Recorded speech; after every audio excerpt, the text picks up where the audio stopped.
এই যে একে একে খাবারগুলো পরিবেশন হচ্ছে, এর পিছনে ছিল কিন্তু অনেক পরিশ্রম। এই পরিশ্রমই আজকে শেয়ার করতে চলে এসেছি। অ্যাকচুয়ালি যে খাবারের ভিডিওগুলো আমি করেছিলাম সেগুলোই আজকে শেয়ার করব। এখানে ছিল মাছের মাথা দিয়ে মুগ ডাল, সর্ষে ইলিশ, মাটন কষা, ভেটকি পাতুরি, চাটনি পাঁপড়।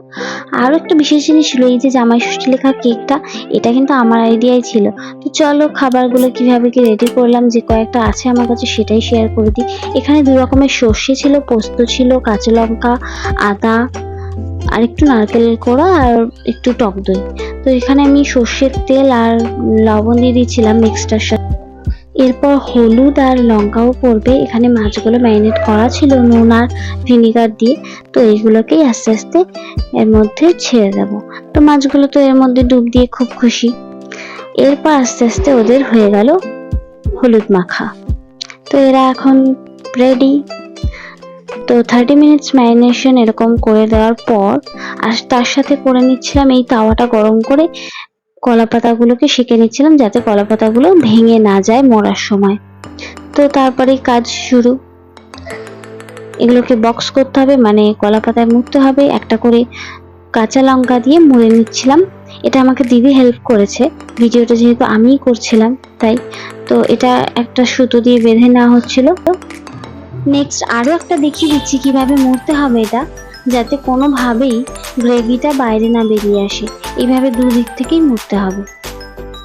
তো এখানে আমার সবগুলো রেডি। তাওয়াতে তেল দিয়ে গরম করে একে একে ছেড়ে দিলাম। সবকটা দেওয়া হলে ঢাকা দিয়ে একদম ধিমি আছে, মানে লো আছে, এটাকে ভাজতে হবে। দেখো কেমন ফুলে এসেছে, মানে ভেতরটা অলমোস্ট কুকড হয়ে এসেছে। তো আরো একবার দিয়ে দেবো। তো ওখানে আমার ওটা রেডি হয়ে গেছিলো। তারপর আমি দেখাচ্ছি মাটন কষাটা। মাটনটা আগে থেকেই ম্যারিনেশন করা ছিল আদা রসুনের পেস্ট দিয়ে আর পেঁয়াজ দিয়ে আর হলুদ লঙ্কা এগুলোতে পড়েছিল। আর এখানে দেখো আলুগুলো ভেজে নেওয়া হচ্ছে। তারপর তেলের মধ্যে জিরে তেজপাতা দিয়ে পেঁয়াজ পড়লো, দেন মশলাগুলো পড়বে, হলুদ, নুন, কাশ্মীরি লঙ্কার গুঁড়ো আর ধনে জিরে সবগুলোই গুঁড়ো দিয়ে দিচ্ছিলাম। তারপরে টমেটো আসবে।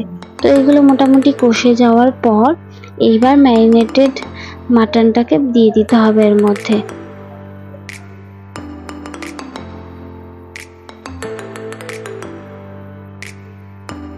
ম্যারিনেটেড মাটনগুলো এবার দিয়ে দিচ্ছি এখানে।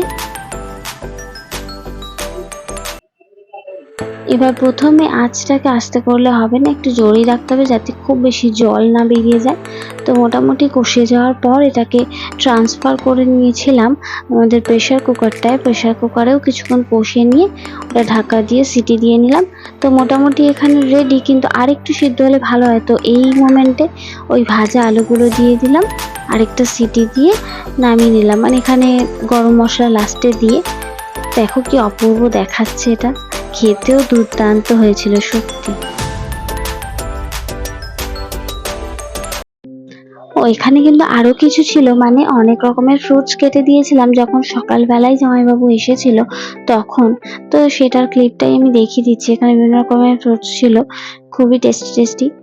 তো তারপর দুপুরবেলা সব রেডি করে খাবারগুলো দিয়ে দিচ্ছিলাম একে একে।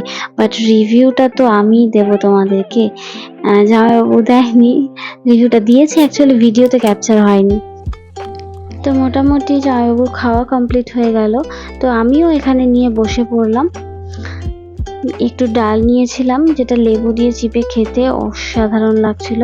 আর তার সাথে ছিল আমার ফেভারিট ভেটকি পাতুরি। সত্যি বলছি ভেটকি পাতুরির স্বাদটা একদম বিয়েবাড়ি স্টাইলের হয়েছিল।